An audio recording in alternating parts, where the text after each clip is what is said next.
Assalamualaikum warahmatullahi wabarakatuh. Ketemu lagi di mata kuliah Psikologi Bisnis dan hari ini kita akan membahas tentang Organizational Capital, Leadership and Management Style atau kepemimpinan dan gaya manajemen. Nah, setelah kemarin kita membahas masalah visi misi, tujuan dan sasaran, nah hari ini kita akan membahas masalah pemimpin. Pemimpin ini kan sangat penting lah di dalam organisasi, apalagi kita berbisnis. Dalam kita berbisnis itu pasti ada seorang pemimpin yang jadi panutan bagi bawahannya. Nah, dan kita bahas selanjutnya secara mendalam di slide berikutnya. Masuk ke pembahasan selanjutnya yaitu pemimpin. Nah, apa sih itu pemimpin? Nah, pemimpin adalah orang yang mempunyai pangkat. Nah, kemudian kepemimpinan itu adalah suatu posisi dalam suatu perusahaan, kelompok, ataupun organisasi. Nah, seseorang mungkin mempunyai derajat sifat seorang pemimpin, tetapi bila ia tidak pernah mengambil tindakan untuk memimpin, ia bukan atau belum menjadi seorang pemimpin. Nah, itu arti dari sebuah kepemimpinan atau pemimpin. Yuk lanjut ke slide selanjutnya. Ke slide selanjutnya yaitu kepemimpinan yang inspiratif. Nah, apakah kepemimpinan inspiratif itu? Nah, ini kan jadi pertanyaan nih. Nah, inspiratif menjadi hal yang sangat penting. Bagaimana seseorang dapat dikatakan sebagai pemimpin inspiratif? Nah, itu pertanyaan lagi. Nah, kepemimpinan yang inspiratif adalah kepemimpinan yang dimotivasi oleh nilai-nilai pribadi. Nah, sebagai sumber inspirasi yang mengalir dari falsafah hidupnya dan bermuara pada tindakan atas dasar kasih sayang yang disediakan khusus untuk melayani sesama dimanapun pemimpin tersebut berada. Para pemimpin inspiratif akan memperlihatkan sifat-sifat yang penuh dengan dedikasi tanpa pamrih, penuh dengan keberanian, ketegasan, belas kasihan, dan memiliki kepandaian persuasif yang menjadi suatu ciri seorang pemimpin yang agung. Nah, pemimpin yang sejati itu berjiwa melayani, dapat berlaku di segala zaman. Nah, akan mendapatkan dan merumuskan dasar-dasar kepemimpinannya dimulai dari tempat tinggalnya atau rumah. Nah, jadi ketika dia seorang pemimpin inspiratif, dia akan mencari sebuah inspirasi itu dari lingkungannya pribadi dulu, baru nanti akan disebarluaskan di lingkungannya, atau inspirasi itu dari dalam diri dulu, di lingkungannya, baru nanti di lingkungan luas. Nah, kemudian dedikasi tanpa pamrih dimungkinkan ketika seseorang tumbuh dan berkembang dalam atmosfer keluarga yang saling menghargai, saling melengkapi, dan saling membantu. Nah, keberanian diperbesar oleh kekuatan yang datang dari ruh yang berdiam di dalam hati kita. Kemudian ketegasan datang karena mengetahui bahwa tanggung jawab akhir tidak terletak pada dirinya. Kepandaian persuasif yang didasarkan pada kesetiaan kepada suatu alasan yang punya segala alasan lainnya, dan kerendahan hati yang berasal dari kesadaran bahwa Tuhanlah yang melakukan pekerjaan tersebut. Nah, jadi pemimpin yang inspiratif itu dia punya inspirasi yang didatangkan dari lingkungan. Nah, kemudian juga hasil dari perilakunya. Nah, itu yang mendedikasikan dirinya itu memikirkan orang lain, memikirkan lingkungan, dan memikirkan dirinya sendiri. Baru dia memikirkan diri sendiri. Nah, itu pemimpin yang inspiratif. Masuk ke slide selanjutnya yaitu manajemen style. Nah, setiap pemimpin memiliki gaya yang unik dalam memperlakukan karyawan atau junior atau tim. Berbagai macam hal yang berhubungan dengan bawahan di tempat kerja disebut sebagai gaya manajemen atau gaya kepemimpinan. Nah, atasan harus memutuskan tindakannya di masa depan sesuai dengan budaya dan kondisi yang ada di tempat kerja. Nah, sifat karyawan dan pola pikir karyawan juga dapat mempengaruhi gaya manajemen dalam bekerja. Nah, gaya manajemen paling baik digambarkan dalam strategi kepemimpinan yang digunakan oleh pemimpin. Nah, manajemen adalah teknik bekerja dengan dan melalui orang lain untuk keberhasilan dalam memperoleh tujuan organisasi. Nah, yakni melalui penggunaan sumber daya yang telah tersedia secara tepat. Ini adalah manajemen style. Nah, berbicara tentang manajemen style itu ada jenis-jenis manajemen style. Jangka pendeknya tapinya. Nah, yang pertama adalah autocratic style of working atau gaya kerja autokratis. Nah, dalam jenis-jenis ini khususnya di autokratik, contohnya ya, dalam gaya kerja seperti ini atasan tidak mempertimbangkan ide dan saran dari bawahan. Nah, dia hanya memikirkan dirinya sendiri. Nah, kemudian para manajer atau Pemimpin dan atasan memiliki tanggung jawab penuh untuk mengambil keputusan tanpa banyak peduli tentang bawahan.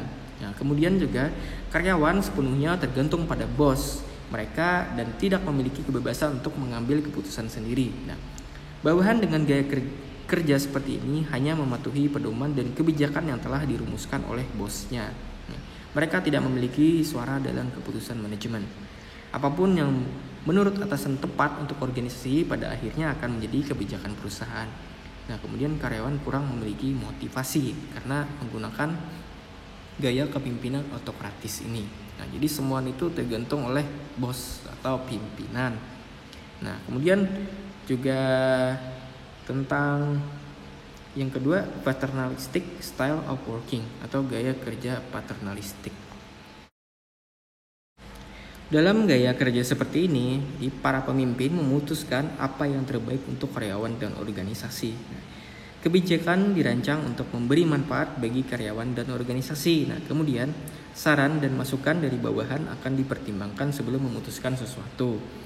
Nah, kemudian juga dalam gaya kerja seperti ini, karyawan merasa terkait dan loyal terhadap organisasi dan karyawan tetap termotivasi dan menikmati pekerjaan mereka, bukan memperlakukan sebagai beban. Nah, ini gaya kerja paternalistik. Nah, kemudian juga ada yang ketiga, democratic style of working, gaya kerja demokratis. Nah,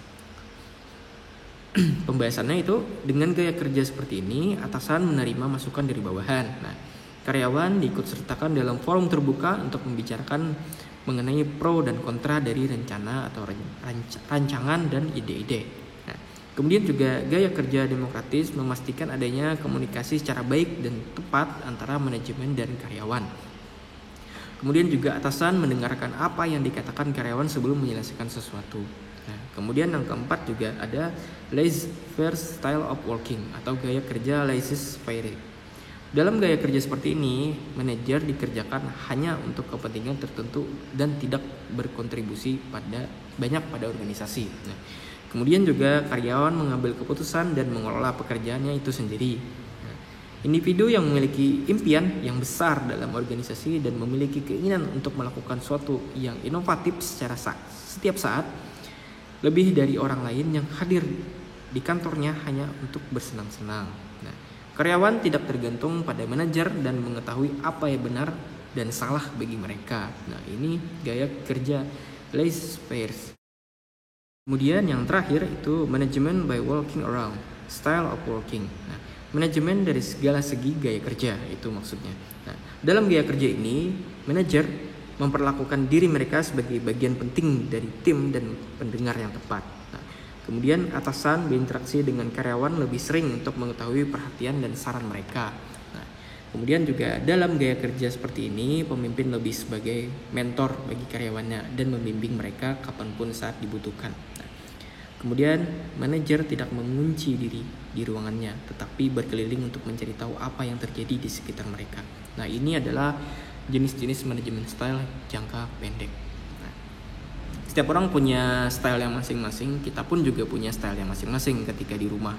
Maksudnya itu memimpin keluarga ataupun ketika kita di kelas, ketika ada tugas kelompok. Nah, kita punya style sendiri ketika berada di dalam kelompok atau sebuah organisasi.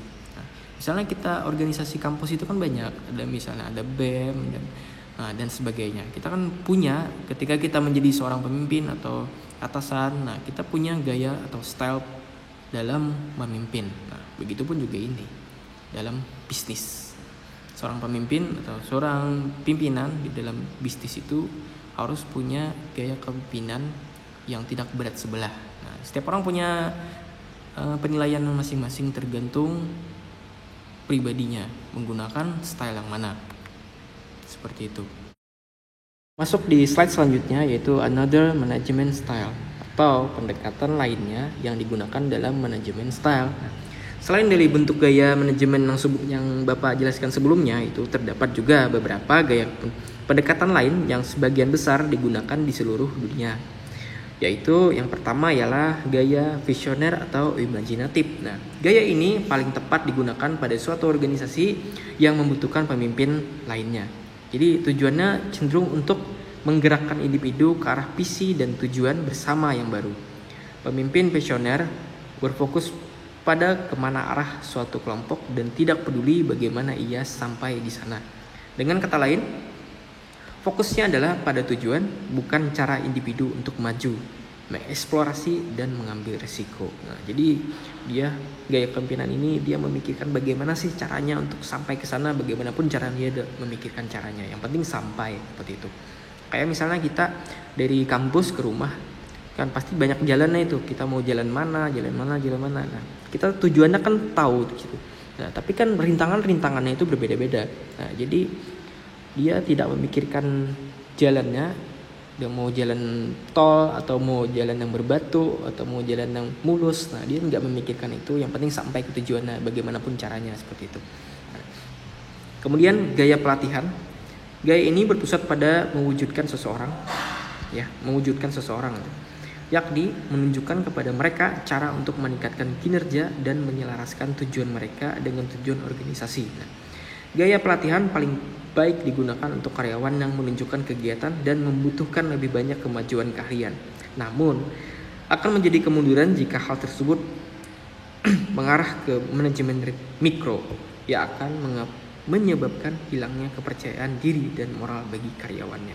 Nah, jadi yang penting adalah pelatihan aja terus tanpa memikirkan bagaimana outputnya. Nah, kemudian juga gaya afiliasi. Nah, gaya ini menggarisbawahi pentingnya kerjasama dan membuat kelompok yang harmonis dengan memperkuat komunikasi orang-orang. Khususnya penting ketika Anda atau kita harus meningkatkan keseimbangan tim, kemudian meningkatkan moral dan mengembalikan kepercayaan dan komunikasi yang rusak dalam organisasi. Namun, terdapat sisi buruknya jika ada masukan positif terus-menerus yang berkaitan dengan kinerja kelompok dapat menyebabkan kinerja yang buruk menjadi tidak dapat diperbaiki dan secara signifikan tidak akan bertahan. Nah, ini gaya afiliasi. Kemudian gaya demokratis. Nah, seseorang manajer demokratis adalah seorang yang memecahkan masalah atau membuat perubahan dengan bantuan dengan meminta anggota untuk memberikan masukan, rekomendasi dan ide-ide mereka. Pemimpin ini dapat merasa tidak nyaman dengan membuat keputusan sendiri. Pendekatan ini dapat menjadi bencana besar pada saat dibutuhkan keputusan yang cepat dan mendesak dan membutuhkan waktu yang lama dalam proses pengambilan keputusan. Nah, gaya demokratis ini memang bagus karena ada masukan dari rekan-rekan tidak mengambil keputusan sendiri. Karena apa? Karena kadang inspirasi atau jalan keluar dari permasalahan itu bisa dari bawahan dan juga rekan kerja. Akan tetapi ya seperti yang dikatakan tadi ya, mengambil keputusan akhirnya bisa lamban. Aku nanti dulu katanya. Aku tanya dulu sama timku ya, seperti itu. Akhirnya kan lama. Akhirnya. Nah, kemudian yang terakhir itu gaya pengaturan kecepatan. Itu ya pada gaya ini pemimpin menetapkan standar tinggi untuk kinerja. Seseorang yang terobsesi untuk melakukan hal-hal yang lebih baik dan lebih cepat serta meminta hal yang sama dari semua orang. Gaya ini dapat menghancurkan lingkungan kerja. Karyawan akan mengalami kewalahan dengan adanya kebutuhan manajer untuk menjadi unggul. Pedoman kerja mungkin jelas bagi manajer, tetapi mereka tidak mengklarifikasi dengan benar dan mengharapkan orang lain mengetahui apa yang harus dilakukan dan bagaimana cara berpikir. Itu akan menyebabkan penurunan moral dan kegagalan di antara orang-orang. Nah, pengaturan kecepatan ini mereka punya standar. Jadi perusahaan itu punya standar ini dan harus sesuai dengan standar itu dan tidak bisa dan tidak boleh melenceng dari standar itu. Mereka sudah punya standar yang bagi mereka itu sudah cukup dan mungkin akan tinggi ya, dan akhirnya bawahan itu kewalahan untuk mencapai target tersebut. Nah, itu gaya kepemimpinan, gaya pengaturan kecepatan. Terima kasih banyak sudah mendengarkan penjelasan dari saya dengan materi hari ini, leadership and management style atau kepemimpinan dan gaya manajemen. Nah, jadi sedikit tambahan. Jadi gaya kepemimpinan yang paling baik atau yang paling buruk semua tergantung pada latar belakang pendiri dan pemilik perusahaan. Nah, Kemudian juga situasi yang dihadapi perusahaan dan tantangan serta terpaan bisnis yang dialami oleh perusahaan. Jadi itu tergantung, kepemimpinan itu tergantung dari pemimpinnya, latar belakang pemimpinnya, skill pemimpinnya, keahlian pemimpinnya. Nah, itu yang mempengaruhi dari sebuah organisasi atau bisnis tersebut. Nah, jadi untuk mata kuliah hari ini psikologi bisnis sampai di sini. Terima kasih bagi kalian yang sudah menyimak. Wabillahi taufiq wal hidayah. Wassalamualaikum warahmatullahi wabarakatuh. Salam sejahtera untuk kita semua.